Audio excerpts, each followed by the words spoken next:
অভিষেক বন্দ্যোপাধ্যায় 3 দিন ধরে কর্মসূচি করছে কোন কোন বুথ কত ভোট লুট করা যায় সেই কারণে।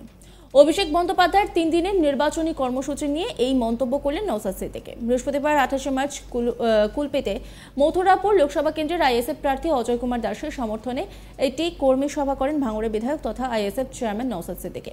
আর সেখানেই সাংবাদিকদের মুখোমুখি হয়ে তিনি জানান, ডায়মন্ড হারবার লোকসভা কেন্দ্রের তৃণমূল কংগ্রেস প্রার্থী অভিষেক বন্দ্যোপাধ্যায় আমতলার নির্বাচনী কার্যালয়ে এই 3 দিন ধরে বিভিন্ন বিধানসভা ভিত্তিক যে আলোচনা করছেন তা নাকি কোন বুথে কত ভোট লুট করবে তার জন্যই।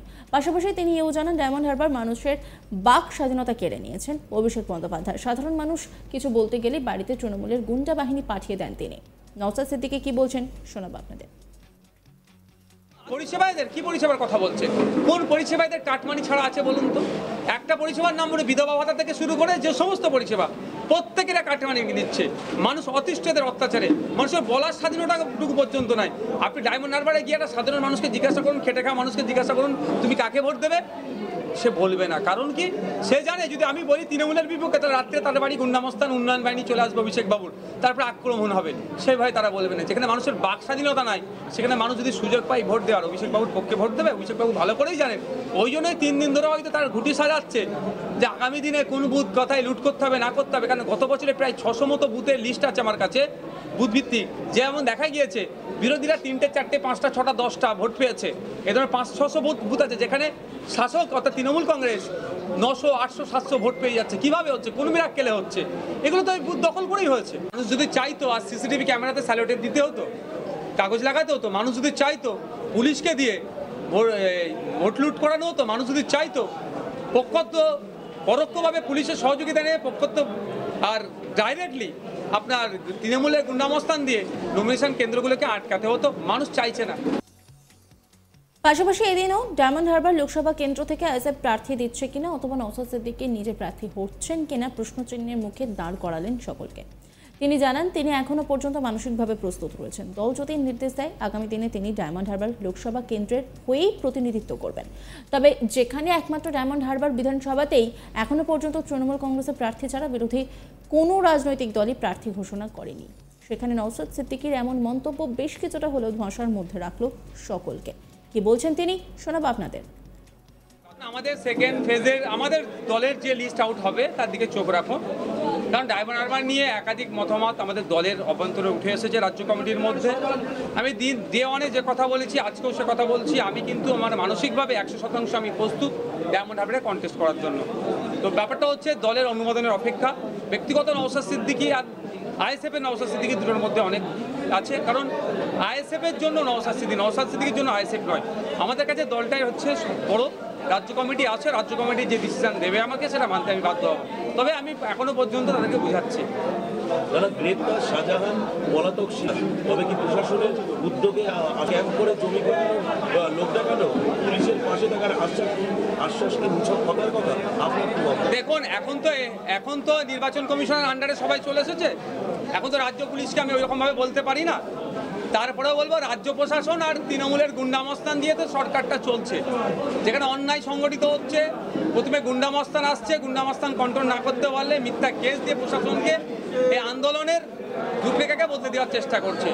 শুধুমাত্র শিবু শাহজাহান তো আর সন্দেশখালীতে ছিল না, তাদের সাঙ্গপাঙ্গগুলো তো এখন ঘুরে বেড়াচ্ছে।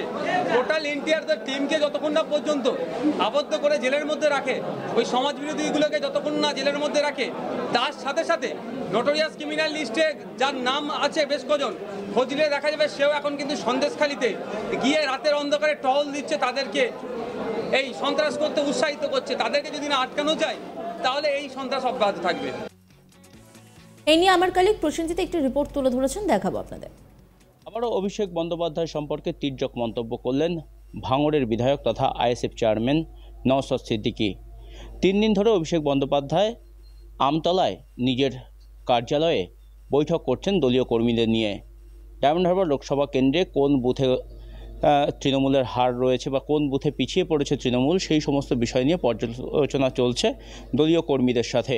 আর তা থেকেই সিদ্ধান্তে আসছেন অভিষেক বন্দ্যোপাধ্যায় তথা তৃণমূল কর্মীরা যে আগামী দিনে কাদের কাছে আরও বেশি করে যাওয়া প্রয়োজন এবং কিভাবে ডায়মন্ড হারবার লোকসভা কেন্দ্রে তৃণমূলের ভোট ব্যাংককে আরও সুদৃঢ় করা যায় সেই চেষ্টাই চালাচ্ছেন তারা।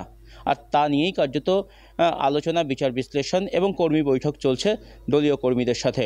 ডায়মন্ড হারবার লোকসভা কেন্দ্রের বিভিন্ন বিধানসভা কেন্দ্র ধরে ধরে এই বৈঠক চলছে আমতলাতে। আর সেই বৈঠক নিয়েই কার্যত এবার তির্যক মন্তব্য করলেন আইএসএফ চেয়ারম্যান নওশাদ সিদ্দিকী। বৃহস্পতিবার কুলপিতে মথুরাপুর লোকসভা কেন্দ্রের আইএসএফের যিনি প্রার্থী রয়েছেন তার সপক্ষে একটি প্রচারে এসেছিলেন নওশাদ সিদ্দিকী। সেখানে একটি কর্মী বৈঠকও করেন তিনি আইএসএফ কর্মী সমর্থকদের নিয়ে, এবং তারপর সাংবাদিকদের মুখোমুখি হয়ে অভিষেক বন্দ্যোপাধ্যায়ের প্রসঙ্গে বলতে গিয়ে তিনি বলেন, কোন কোন বুথে ডায়মন্ড হারবারে কত ভোট লুট করতে হবে সেই হিসেবেই কার্যত চলছে অভিষেক বন্দ্যোপাধ্যায়ের এই 3 দিনের সভায়। ডায়মন্ড হারবার নির্বাচনী ক্ষেত্র থেকে কিভাবে বিরোধীদের একেবারে সরিয়ে ফেলে ধুয়ে মুছে সাফ করে দিয়ে ভোট লুট করা যায় সেই ছক কষাই চলছে কার্যত এই 3 দিনের বৈঠকে। কোথায় কোথায় কিভাবে বিরোধীদেরকে মারধর করতে হবে, বিরোধীদেরকে একেবারে ধূলিসাৎ করে দিয়ে ডায়মন্ড হারবার লোকসভা কেন্দ্রকে আবারও ছিনিয়ে আনতে হবে, মানুষের ভোটাধিকার কেড়ে নিতে হবে, ভোট লুট করতে হবে, তারই পরিকল্পনা চলছে এই আমতলার কার্যালয়ে। নওশাদ সিদ্দিকী এর পাশাপাশি আরও মন্তব্য করেছেন যে তিনি এখনও পর্যন্ত ডায়মন্ড হারবার কেন্দ্র থেকে লড়াইয়ের জন্য প্রস্তুত আছেন। দল নির্দেশ দিলেই তিনি ডায়মন্ড হারবার থেকে লড়াই করবেন আইএসএফের টিকিটে। তবে এখনও পর্যন্ত ডায়মন্ড হারবার লোকসভা কেন্দ্রে তৃণমূল প্রার্থী ঘোষণা করলেও অন্য কোনো বিরোধী দল এখনও পর্যন্ত তাদের প্রার্থী তালিকা ঘোষণা করেনি। তাই নওশাদ সিদ্দিকী এখনও পর্যন্ত জিয়ে রাখলেন যে ডায়মন্ড হারবার থেকে তিনি কিন্তু নির্বাচনী প্রচারে, নির্বাচনের যে ময়দান সেই ময়দানে কিন্তু তিনি অবতীর্ণ হতে পারেন এবং তিনি ডায়মন্ড হারবার থেকে প্রতিদ্বন্দ্বিতা করতে পারেন।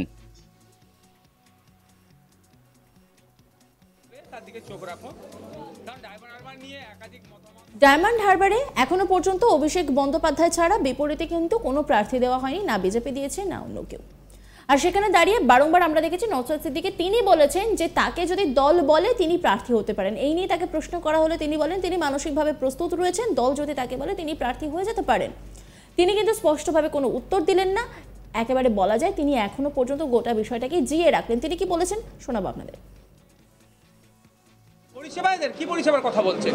কোন পরিষেবাদের কাটমানি ছাড়া আছে বলুন তো?